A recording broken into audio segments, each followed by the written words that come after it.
नमस्कार मित्रांनो. यापूर्वी आपण कोकणातील भूते या विषयावर माहिती पाहिली होती. आता त्या कोकणातल्या भूतांचं वेगळेपण आहे अनेक कारणांनी. एक तर नावं वेगळी आहेत आणि प्रकारही वेगळे आहेत. पण त्या प्रकारामध्ये काही दैवतांचाही उल्लेख भूत म्हणून आलाय. जसं आता आसरा, आसरा, साती आसरा, आसरा माय, मावलाया या नावाने किंवा माऊली या नावाने जी दैवत आपल्या महाराष्ट्रात आहे, अ, त्यांना आपण पूजन करतो. त्याचे एक उत्सव आहेत किंवा सण आहेत आणि कुळाचार सुद्धा आहे बऱ्याच ठिकाणी. आणि काही राजवटींनी त्यांना आपलं कुलदैवत मानलेलं आहे.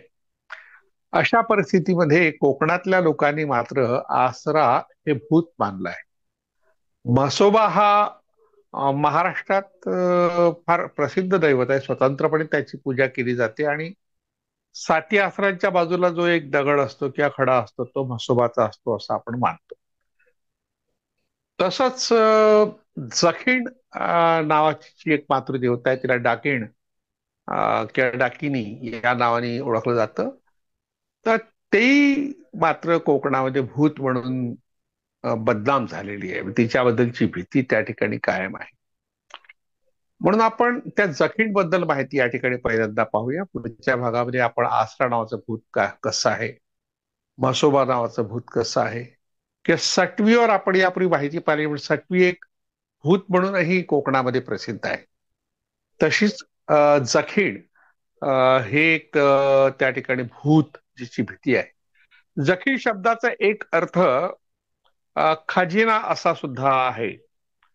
म्हणजे तळघरात, त्या वाड्याच्या तळघरात जखीण दडवलेली होती अशी वर्णन जेव्हा एखाद्या कथेत येतात तेव्हा त्या ठिकाणी खजिना या अर्थाने तो शब्द येतो. आणि त्या खजिन्याचं रक्षण करणारी जी काही देवता असेल किंवा शक्ती असेल तिला सुद्धा जखीण म्हणतात. तर अशा तऱ्हेने जखीण शब्द दोन्ही अर्थांना प्रचलित आहे. आणि जादूटोणा करण्याच्या संदर्भात सुद्धा जखीण हा शब्द वापरण्यात येतो. काही तांत्रिक विधी, भूतप्रेतांच्या गोष्टी आपण जेव्हा ऐकतो किंवा सांगतो सुद्धा, त्या सुद्धा जखीण हे थोडस भीतीदायक, भयकारक अशा प्रकारचं एक प्रकरण आहे. त्याला आपण शक्ती सुद्धा म्हणू शकतो. तर एखाद्या ठिकाणी गुप्त खजिना असेल तर तो जखडून ठेवलेला आहे या अर्थाने सुद्धा जखीण शब्द आहे. आता आपल्याकडे दैवत जी आहे त्या दैवतांमध्ये या जखीणचा उल्लेख आहे, आपण यापूर्वी पाहिला. आणि एका पुस्तकात, दैवतांची सत्यकथा या पुस्तकात दैवत म्हणून तिचा उल्लेख आहे. तर कोकणामध्ये मात्र त्याला भूत म्हटलंय. कोकणच नव्हे तर इतरही बऱ्याच ठिकाणी त्याला भूत म्हटलेलं आहे. भूताचा प्रकार, पण तो भूताचा प्रकार असा आहे की संपत्तीचं रक्षण करणारा राखणदार या अर्थाचा आहे. बऱ्याच ठिकाणी पडका वाडा असेल तिथे कोणी जात नाही.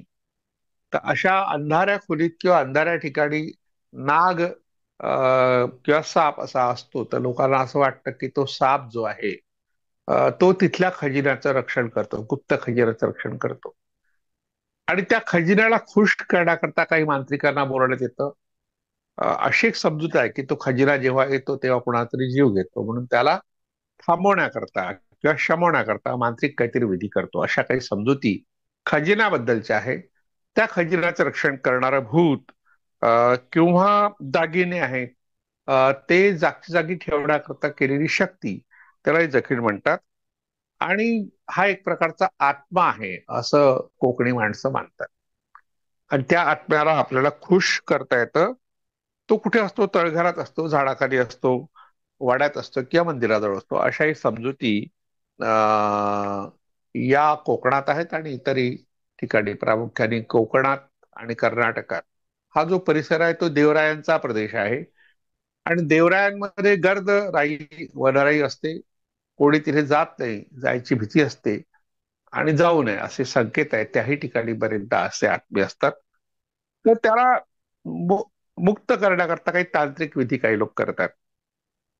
आता हा जो आत्मा आहे तो कसा होतो? काही कथा अशा जखिडीबद्दलच्या ज्या प्रचलित आहे त्यानुसार एखाद्या व्यक्तीला खजिन्यासाठी किंवा संपत्तीच्या लोभासाठी मारलं जातं, तिचा आत्मा जखीण होतो. म्हणजे त्या व्यक्तीच्या मालकीची संपत्ती रक्षण करण्याकरता तो आत्मा त्या ठिकाणी राहतो. व्यक्ती जरी नसला, देह नसला तरी आत्मा राहतो, अशी जी समजूत आहे, त्या समजुतीतून जखीण नावाचा आत्मा ही एक कल्पना, संकल्पना आहे. खरं म्हटलं म्हणजे आत्माच नसतो, कारण जीव गेल्यानंतर सर्व काही संपतं. चार्वाकांनी म्हटलंय, भस्मीभूतस्य देहस्य पुनरागमनम कुतः. म्हणजे माणसाचा मृत्यू झाल्यानंतर त्याचा देह जाळला गेला तर काहीही शिल्लक राहत नाही. म्हणून मृत्यूनंतरच्या जीवनाला नाकारण्याचं काम साधारणतः 5,000 वर्षांपूर्वी चार्वाकांनी केलं होतं. म्हणून त्यांनी वैदिकांच्या मोक्ष या संकल्पनेचाही स्वीकार केला नाही. मोक्ष ही संकल्पना अशी आहे की मृत्यूनंतर माणूस स्वर्गात जातो, पण तिथे कोणकोणत्या सोयी आहे, नरकात गेला समजा तर तिथे कोणत्या गैरसोयी आहे किंवा त्याचा छळ कसा केला जातो, अशा ज्या संकल्पना किंवा कल्पना या वैदिकांनी मांडल्या. पुढच्या काळामध्ये ख्रिश्चन धर्मामध्ये त्या आल्यात किंवा ख्रिश्चन धर्मामध्ये आल्या, त्या तिथल्या स्थानिक धर्मातून आल्या असतील. त्याच संकल्पना पुढे इस्लाममध्ये आल्या, अनेक धर्मात आल्या. तर मृत्यूनंतरच्या जीवनाचं जे अस्तित्व आहे अनेक धर्मामध्ये अनेक संस्कृतीमध्ये आहे.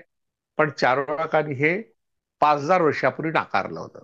चार्वाकाचा काळ निश्चित जरी सांगता आला नाही, काही लोक त्याला 5,000 वर्ष मानतात, पण काही लोकांचं म्हणणे 2800 वर्षापूर्वी चार्वाकांच्या अस्तित्वाच्या खुणा आपल्याला सापडतात. म्हणजे साधारणतः बुद्धाच्याही 300 वर्ष आधी असा विचार मांडणारे चार्वाक हे मोक्ष संकल्पना नाकारतात. तेव्हा तिथे आत्मा नाही, मग तिथे जखीण कशी असेल? तर आपण हे आपल्या भारतीय तत्वज्ञानाचं एक वैशिष्ट्य पाहिलं की जिथे आत्मा नाकारला गेलाय त्याच तत्वज्ञानामध्ये मोठ्या प्रमाणात आत्म्याचं अमरत्व, आत्म्याचा पुनर्जन्म किंवा आत्म्याचा पुनर्जन्म झाला नाही तर त्याचं भूतात होणारं रूपांतर किंवा जखीण सारख्या संकल्पना सुद्धा प्रचलित आहे. याचा अर्थ आपण चार्वाकाचा विचार किंवा बुद्धाचा विचार नीटपणे स्वीकारलेला नाही. तर हे जखीण जे आहे ते स्त्री रूपातलं भूत आहे असं काही ठिकाणी मानलं जातं. आणि तिला शांत करण्याकरता काही तांत्रिक उपाय आहेत. नारळ फोडणं, हवन करणं, मंत्रतंत्र अशा तऱ्हेचे काही विधी मांत्रिक तांत्रिक करतात. मागच्या वेळेस आपण कोकणातील भूत हा प्रकार पाहिला होता आणि तशा त्या शीर्षकाचा लेख दैनिक पुण्यनगरीमध्ये आला. आणि तो आल्यानंतर मला अनेक लोकांचे फोन आले की वायंगी नावाचं भूत जे आहे ते आपल्याला पाहिजे आहे, त्याला प्रसन्न करता येतं का, वश करता येतं का. म्हणजे त्या लेखामध्ये किंवा आपल्या मराठी दर्शनच्या ह्या मालिकेमध्ये सुद्धा आपण अशा प्रकारचं भूत नसतं हे स्पष्ट सांगितल्यावर सुद्धा लोकांना वाटतं की अशा प्रकारचं भूत आहे. म्हणजे लोकांच्या डोक्यातल्या ह्या संकल्पना जात नाही. त्याचप्रमाणे जखीण बद्दलच्याही संकल्पना तशाच राहतील. म्हणून आपण त्याचं जे दैवतीकरण कसं झालंय त्याची माहिती पुढे पाहणार आहोत. आता काही कथा आहेत, कथा प्रचलित आहे, लोककथा प्रामुख्याने. तर त्या कथामध्ये ज्या जुन्या वेळात रात्री कोणी जात नाही त्या ठिकाणी जखीण राहते असं म्हटलं जातं. असा हा बांधला गेलेला, मांत्रिकांनी बांधला गेलेला हा आत्मा आहे असं मानलं जातं. किंवा ज्या व्यक्तीची संपत्ती हडप ज्यांनी केलेली आहे, की हडप करण्याचा प्रयत्न केला आणि त्या प्रयत्नात त्या मालकाचा मृत्यू झाला, त्याला सुद्धा जखीण म्हटलं गेलंय. अभिषिप्त, अभिशप्त म्हणजे ज्याला शाप प्राप्त झालाय, अशा प्रकारचा आत्मा तो म्हणून सांगितला गेला. आणि विशेषतः लोककथांमध्ये अलीकडे भूतकथा प्रचलित आहेत त्यामध्ये किंवा काही मालिका आहेत किंवा काही पुस्तकं आहेत, त्यात अशा तऱ्हेच्या आत्म्याच्या संकल्पना खऱ्या मांडल्या आहेत. त्या खोट्या आहेत पण त्याला खरं मानतात. म्हणजे जे लोक ह्या कथा ऐकतात किंवा वाचतात, किंवा आता दूरदर्शनवर सुद्धा अशा अनेक प्रकारच्या मालिका आहेत ज्यामध्ये अशा प्रकारच्या आत्म्याची गोष्ट सांगितली जाते आणि त्याचं दृश्य रूप अतिशय प्रभावी असल्यामुळे लोकांना ते खरं वाटू शकतं. आता आर्टिफिशियल इंटेलिजन्स हा जो भाग आलाय त्याच्यामध्ये अनेक गोष्टी आपल्याला वाटतात त्या आपण त्यांना विचारल्या तर त्यांना त्यांना ते दृश्यरूप देण्याचा प्रयत्न करतात किंवा तसं प्रत्यक्षात घडतं, त्यालाही आपण खरं मानू शकतो. पण यापुढे जखींच्या संकल्पना, भूतेताच्या संकल्पना खऱ्या मानणाऱ्या लोकांचा प्रभाव जास्त राहील, त्यांची संख्या जास्त राहण्याची शक्यता आहे. तर अशा काही लोककथांचा उल्लेख आहे. त्यात गावाच्या बाहेरचा वाडा, एका गावात एक मोठा वाडा होता. त्या वाड्याचे मालक फार श्रीमंत होते, पण एका रात्री अचानक सगळं कुटुंब गायब झालं. अशा कथा लोक सांगतात. गावकरी म्हणायचे त्या वाड्यात खूप मोठा खजिना होता आणि त्या खजिन्यावर एक जखीण बांधली होती. म्हणजे जखीण म्हणजे खजिन्याचं रक्षण करणारी शक्ती, स्त्रीरूप शक्ती. जेव्हा कोणी त्या वाड्यात गेला त्याला झपाटल्यासारखं होतं. कुणाचंही शरीर थंडीने थरथरतं, आवाज हरवतो आणि डोळे पांढरे होतात. तो वाचायला फक्त मंत्र भस्म आणि नारळ वापरतात. अशा प्रकारच्या कथा आपण ऐकल्या. काही जखिणी ह्या झाडाखाली असतात. धुळे जिल्ह्यामध्ये धुळ्यालगतच्या खानदेशातल्या बऱ्याच भागामध्ये नंदुरबार किंवा मालेगाव हा नाशिक जिल्ह्याचा भाग, त्या भागात वडदखिण नावाची एक जखीण दैवत म्हणून पूजली जाते आणि विशेषतः लग्न झाल्यावर वर वधू तिच्या दर्शनाला जातात. तिच्यावर आपण स्वतंत्र भाग नंतर केव्हा तरी पाहू. पण जखीण ही पूजनीय सुद्धा, एवढं आपण लक्षात ठेवावं. तर झाडाखाली ती वडदखिण असते, वडाच्या झाडाखाली. तर वड आणि पिंपळ अशा झाडाखाली ती जखीण बांधली जाते असं मानतात. ती पूर्वीच्या काळात खजिना दफन करताना त्या जागेचं रक्षण करण्याकरता केलेली असते. म्हणजे ज्यांनी तो खजिना दफन केलेला आहे, म्हणजे जमिनीत गाडलाय, तर त्या खजिन्याचं रक्षण करण्याकरता जखीण नावाची एक शक्ती त्या ठिकाणी पेरलेली असते. आणि त्या आत्म्याला मुक्त न केल्यास तो तेजस्वी रौद्र रूप धारण करतो, अशी एक समजूत आहे. काय लोक म्हणतात की रात्र झाली की झाडाखालून चालणाऱ्यांना कुजबूज ऐकू येते आणि अचानक वाऱ्याचा झोत येतो. आता अशा तऱ्हेच्या समजुती लोकांमध्ये पसरल्यामुळे लोक आपल्याला हा अनुभव आला असं सांगत राहतात. म्हणजे ह्या गेल्या आठवड्याभरात मला असे अनेक लोक प्रत्यक्ष भेटले की आम्हाला हा अनुभव आला आहे. मी जेव्हा त्यांना म्हटलं की तो भ्रम आहे, भ्रमाचे प्रकार असतात, ते नाही म्हणे भ्रम नाही, खरोखर असतं. भ्रम हा प्रकारच लोकांना माहित नाही. म्हणजे जेव्हा हे आपण कोकणातल्या भूताची माहिती पाहिली तेव्हा मला सोलापूर जिल्ह्यातल्या टेंभुर्णी गावातल्या रांजणी या गावातल्या एका मांत्रिकाचा किंवा पुजाऱ्याचा फोन आला. तो म्हणाला की मला अशा तऱ्हेने प्रत्यक्ष दिसतं. तर मी त्याला म्हटलं तो बुद्धिभ्रमाचा किंवा इंद्रियभ्रमाचा प्रकार आहे, त्याला हॅलोसिनेशन म्हणतात आणि हा मानसिक आजार आहे. हा मंत्रतंत्राने दूर होत नाही. मांत्रिकाच्या हाती अशा तऱ्हेची कोणती शक्ती नसते, त्याच्या मंत्राती नसते, त्याच्याकडे कोणत्याही प्रकारची ताकद नसते. पण आपण डॉक्टरकडे गेलो तर मात्र दुरुस्त होऊ शकतं. म्हणजे आता लोक ही चर्चा करायला लागलेले आहेत. आता जखीण मुक्त करायचं असेल तर काय काय करावं? तर नारळ फोडणं, हवन करणं आणि त्या जागेचं शुद्धीकरण करणं, हवन, धूपारती, सावध मंत्रामध्ये हनुमान चालिसाचा उल्लेख येतात. त्या हनुमान चालिसात भूत पिशाच्या निकट नाही आवे, महावीर जब नाम सुनावे. म्हणजे महावीर हनुमानाचं नाव ऐकल्यावर भूत पिशाच पळून जातात. म्हणून बरेच लोक हनुमान चालिसा म्हणावा असं म्हणतात. दुर्गा सप्तशती या ग्रंथाचंही पारायण करतात, म्हणजे जखीण पळून जाते.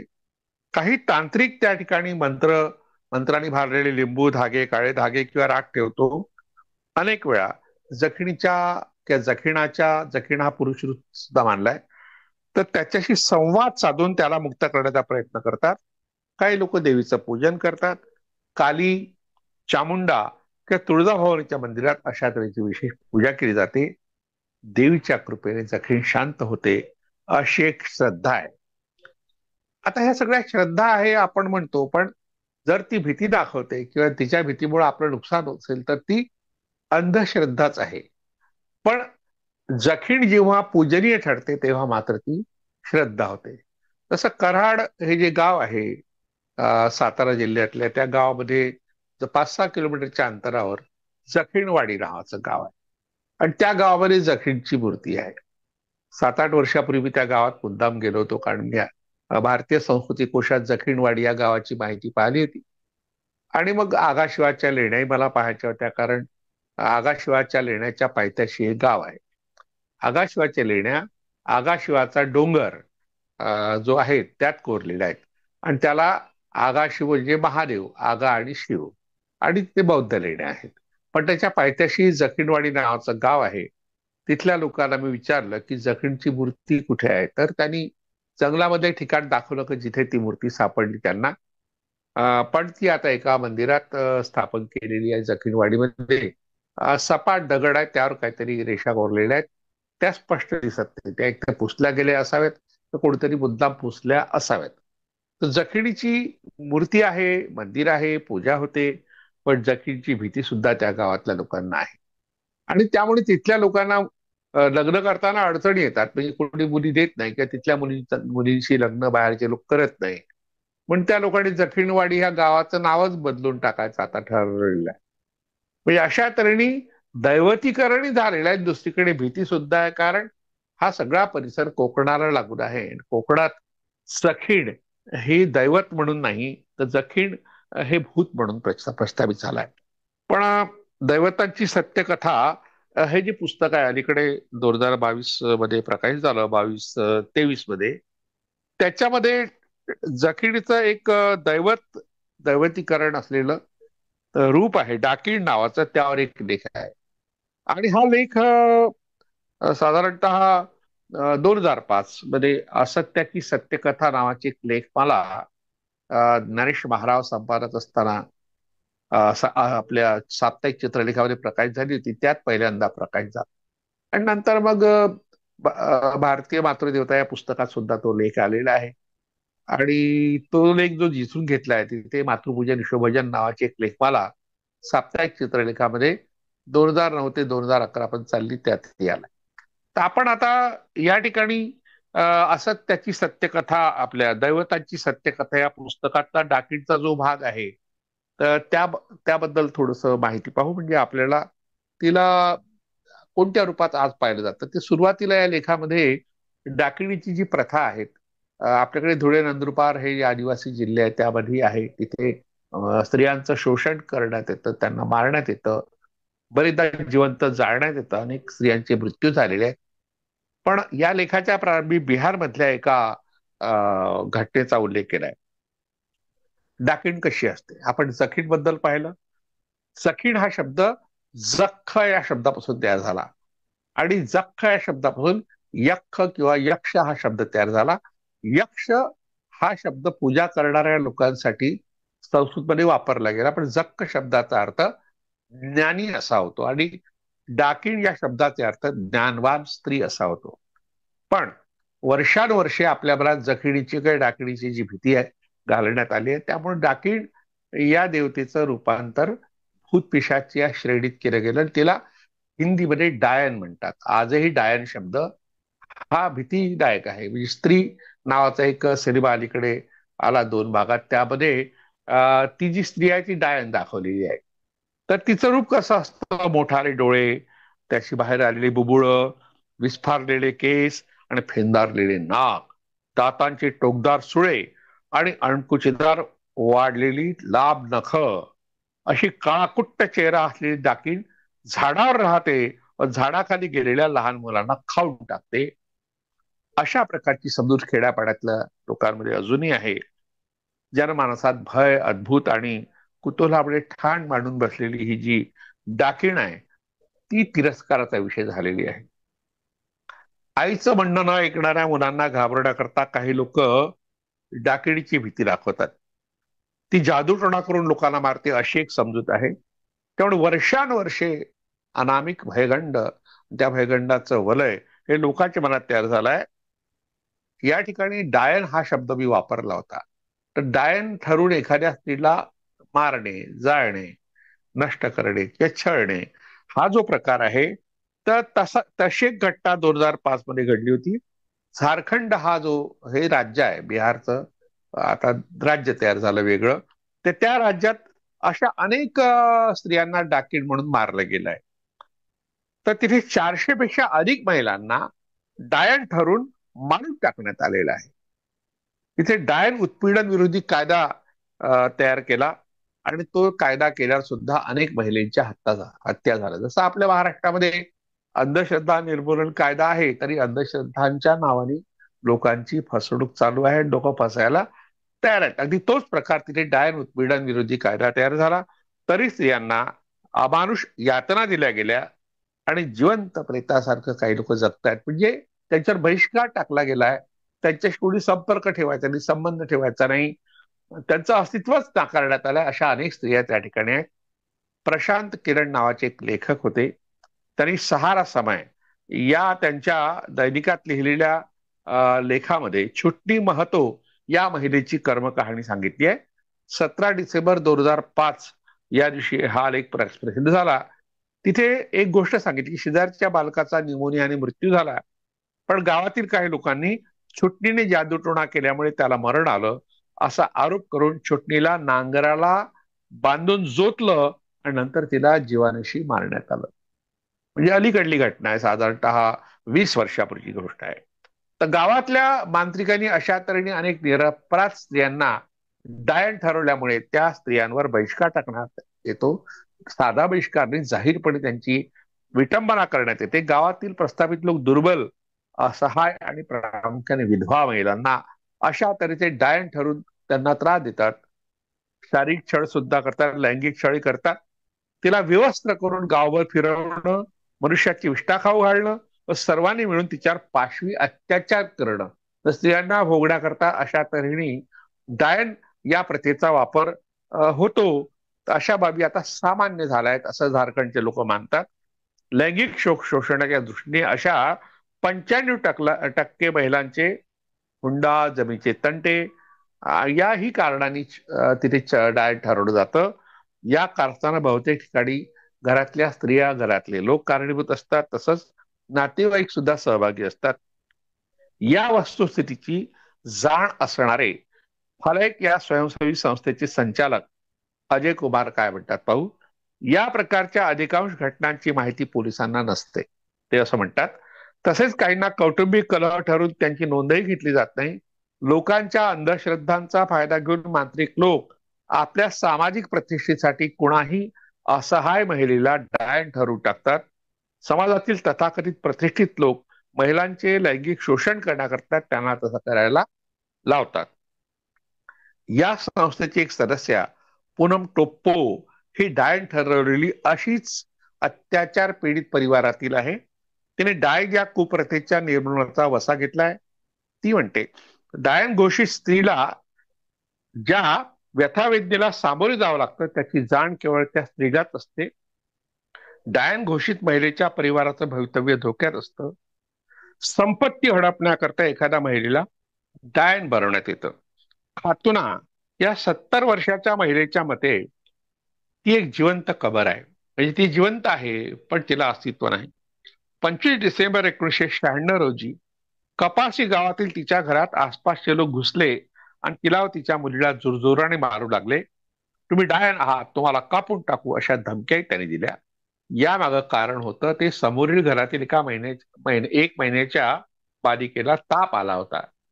त्याचा दोष खातुनाच्या माथी मारून तिला गाव सोडण्यास भाग पाडण्यात आलं. याचप्रमाणे पूर्वी सिंहभूम च्या गाई ताडीह गावाच्या 40 वर्षीय मानी कुई नावाच्या परिवाराची सुद्धा वाताहत झाली. तिला डायन ठरून गावकऱ्यांनी तिचा पती व मुलगा दोघांची हत्या केली. गावातील सूरज बेसरा हा दारुड्या टीबी होऊन मेला. पण त्याच्या मृत्यूमागे मानी कुई आहे असा आरोप ठेवून तिला विष्ठा चारण्यात आली आणि मारपीट करून जखमी करण्यात आले. झारखंडमधील 75% लोक दारिद्र्य रेषेखाली जीवन जगत आहेत. अशिक्षित व अंधश्रद्धाळू असल्यामुळे त्यांची स्थिती दयनीय झाली आहे. त्याचा फायदा घेऊन स्त्रियांचे शोषण करण्याकरता तिला डायन ठरवणे काही समाजकंटकांना सोयीचं झालंय. अशा डायन संकल्पनेनेच मराठीचं रूप डाकिण असं केलंय आणि महाराष्ट्रात यावर सातत्याने समाज प्रबोधन झालंय. त्यामुळे डाकिण या प्रथेला फारसं इथे महत्व नाही. पण धुळे, नंदुरबार जिल्ह्यात मात्र आदिवासींचं शोषण करण्याकरता ही डाकिण प्रथा अजूनही चालू आहे आणि महिलांना तिथे बहिष्कृत केलं जातं. तर मध्य प्रदेश, उत्तर प्रदेश, बिहार, राजस्थान, झारखंड इथलं जे सामाजिक पर्यावरण आहे आणि तिथली जी भूमी दूषित झाली आहे अशा भावनांनी, त्या प्रमाणात आपल्या महाराष्ट्रात या डायट प्रथेला फारसं महत्व नाही किंवा त्यांनी कोणी बळी झालेले दिसत नाही. फक्त मी 2 जिल्ह्यांचा उल्लेख केला. यावर संध्या नरे पवार यांचं एक पुस्तक आहे, त्यांनी त्या समस्येवर प्रकाश टाकलाय. डाकिण नावाचं ते पुस्तक आहे, मनोविकास प्रकाशनाने प्रकाशित केलंय. तर राजस्थानातील अत्याचार पीडित तथाकथित डायन महिलांनी आपल्या संरक्षणाकरता एक संघटना निर्माण केली. या संघटनेद्वारे प्राप्त परिस्थितीला सामोरे जाऊन संघर्ष करण्यासाठी त्यांनी आपली शक्ती एकवटली आहे. पण या डायन संघटनेतील महिला तंत्रमंत्राच्या अधीन जाऊन पुरुषी वर्चस्वाला बळी पडत आहेत. संघटनेच्याच महिला अशा तऱ्हेने पुरुषी वर्चस्वाला बळी पडतात. तर वैज्ञानिक तथ्याचा शोध घेणाऱ्या नॅशनल जिओग्राफिक या वाहिनीने त्यांच्यातील लैंगिक स्वैराचाराचं तसंच किळसवाड्या तांत्रिक विधीचं चित्रण दर्शकांना घडवलंय. यावर आजही प्राचीन काळातील तंत्रमार्गाचे अवशेष शिल्लक आहे ते दिसून येतं. त्यामागील तात्विक अधिष्ठान आणि ऐतिहासिक पार्श्वभूमी तसे डायन शब्दाचं जे संस्कृत रूप आहे किंवा मराठी रूप आहे त्याबद्दल थोडक्यात माहिती पाहू. कारण संस्कृतमध्ये अशा तऱ्हेची माहिती ग्रंथांमध्ये आहे. डॉक्टर राजबली पांडे यांनी आपल्या हिंदू धर्मकोशात पृष्ठ 289 वर डाकिणीविषयी माहिती दिली आहे. त्यानुसार त्या काली मातेच्या गणातील देव्या होत. ब्रह्मवैवर्त पुराणाच्या प्रकृती खंडामध्ये सार्धश्च डाकिनीनाश्च विकटानाम त्रिकोटीभिः या शब्दामध्ये डाकिनीचं वर्णन केलंय. या शब्दापासून भयकारक असा डाकिण शब्द तयार झाला असं त्या ठिकाणी म्हटलंय. तिची गती वाकडी असते असा हा ग्रंथकार म्हणतो. भागवत पुराणात जे पुराण भक्तीचं पुराण कृष्ण भक्तीचं पुराण मानलं जातं त्याच्यामध्ये डाकिणीला हीन लेखलाय, भूत श्रेणीवरी टाकलाय.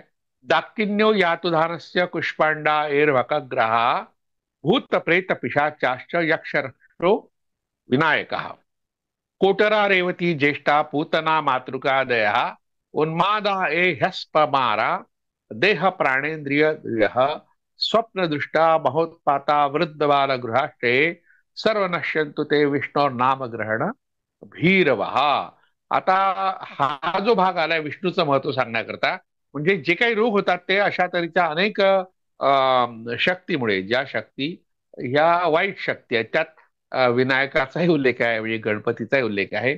डाकिणी, राक्षसी, कुष्मांड इत्यादी जसे मुलांना छळणारे, तसेच भूत प्रेत पिशाच यक्ष राक्षस विनायक, त्याप्रमाणे कोटरा रेवती ज्येष्ठा पूतना इत्यादी मातृका, प्राण इंद्रिय देह यांच्याविषयी भ्रम पाडणारे उन्माद, अपस्मार, फेफरे हे आजाराची नाव आहेत, मानसिक आजाराची. ही स्वप्नात दिसून मोठी संकटे उत्पन्न करणारे आणि मुलांना झपाटणारे जे भयंकर ग्रह आहेत ते विष्णूच्या नामश्रवणाला घाबरणारे सर्व नष्ट होत असं भागवत पुराण म्हणतं. अशा तऱ्हेने आपले जे शत्रू आहे, आपल्या शत्रूंची दैवत आहे, त्यांना या ठिकाणी त्यांनी भयकारक अशा शक्ती मानलं आणि त्यांचा निषेध करण्याकरता विष्णूचं महत्व सांगितलंय. विष्णूच्या नामस्मरणाला घाबरणाऱ्या दुष्ट शक्तीमध्ये सर्वप्रथम डाकिणीचा उल्लेख भागवताने केला, तसाच पुतनेचाही उल्लेख केला. त्याविषयी आश्चर्य व्यक्त करून डॉक्टर राचिन ढेरे यांनी लोकसंस्कृतीची क्षितिजे या त्यांच्या पुस्तकात म्हटलंय, कृष्णाने मारलेली स्त्री पूतना आहे हे गोपींना माहीत असतानाही त्यांनी कृष्णभय निवारण्यासाठी म्हटलेल्या रक्षा मंत्रात पूतनेचा समावेश करावा ही बाब महत्वाची आहे. म्हणजे त्यांनी प्रार्थना कोणाला केली? डाकिणीला केली. कारण डाकिणी किंवा पूतना ही राक्षसी आहे असं भागवत म्हणतं. पूतना ही मावशी आहे कृष्णाची, पण कृष्ण राक्षस नाही. कंस राक्षस आहे, त्याचा मामा. पूतना राक्षस आहे, पण तिचं भय निवारण करण्याकरता जी प्रार्थना गोपिकांनी केली त्यात डाकिणीचा उल्लेख आहे. तर डाकिणीप्रमाणे पूतना सुद्धा लहान मुलांना होणाऱ्या पीडा मागील कारण ठरून प्राचीन ग्रंथांनी तिचा निषेध केलाय. डॉक्टर दामोदर धर्मानंद कोसंबी यांनी पुराण कथा आणि वास्तवता या ग्रंथामध्ये म्हटलंय की पूतना ही मथुरेचं एक ग्रामदैवत होतं, त्यामुळे मथुरेला पौतन देश असं म्हटलंय. हा संदर्भ डॉक्टर राची ढेरेंनी दिला आणि ते म्हणतात, महाभारताच्या एका टीकाकाराने या संदर्भात मथुरा प्रदेशाला पौतन नाव असल्याचं म्हटलंय. यावरून असं दिसतं की पूतना ही मथुरा या प्रदेशाची प्रभावी स्थानीय देवता असावी. पूतना ज्याप्रमाणे एका प्रदेशाची स्थानीय देवता होती तशीच मुळात ती डाकिण सुद्धा असावी. कारण पूतनेसोबतच प्रारंभी डाकिणीचा उल्लेख आलाय. मुळात या मातृदेवता तिरस्काराचा विषय होण्यामागे त्यांच्या अनुयायांचे विरोधक प्रबळ होणं हे प्रमुख कारण असावं असं वाटतं. कवी कल्याणाच्या राजतरंगिणी या ऐतिहासिक काव्यग्रंथाचे संपादक रघुनाथ सिंह यांनी परिशिष्ट ठ यक्षविषयक हे परिशिष्ट आहे.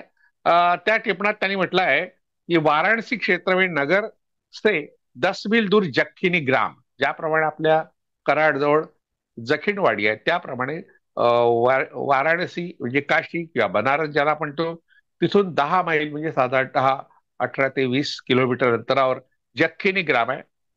मैंने उस पर पहले ध्यान नहीं दिया, कुछ चलने पर एक मंदिर मिला, उस पे दक्खिनी देवी स्थापित थी। जक्खिनी शब्द यक्षिणी का अपभ्रंश है असं रघुनाथ सिंग म्हणतात। कालांतर में यक्ष लोगों के मूल स्वरूप को भूलकर लोग उन्हें गाथाकालीन देवता मानने लगे। म्हणजे मूळ रूप हे यक्षिणीचं आहे पण पुढे त्याला दैवत मानलं गेलं।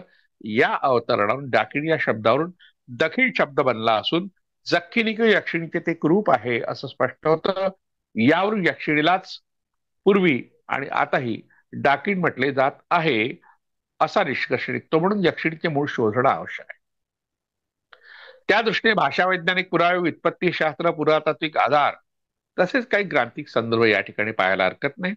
डॉक्टर कृपा कुलकर्णी नावाचे फार मोठे विद्वान आपल्या महाराष्ट्रात होते, त्यांनी मराठी व्युत्पत्ती कोश सिद्ध केलाय। ते म्हणतात यक्षांना देवयोनी विशेष म्हणजे देवांचा एक प्रकार म्हणून यक्षांना त्यांनी मान्य केलं। त्याचा अर्थ पूजणे असा सांगितलाय। यक्ष हा शब्द वेदांमध्ये वापरलेला आढळतो, तेथे त्याचा अर्थ गूढ शक्ती, रहस्य वगैरे असा आहे। 10वं मंडल जे ऋग्वेदाचं आहे त्यात अचाट, अद्भुत, सामर्थ्यवान असा यक्ष शब्दाचा अर्थ आहे। इतर ठिकाणी प्रज्ञान घन, विज्ञान धन या शब्दाने तो वापरला आहे। पाली वाङ्मयातील यक्ष या शब्दाच्या मुळाशी हेच प्राचीन अर्थ आहेत असं या ठिकाणी म्हटलंय।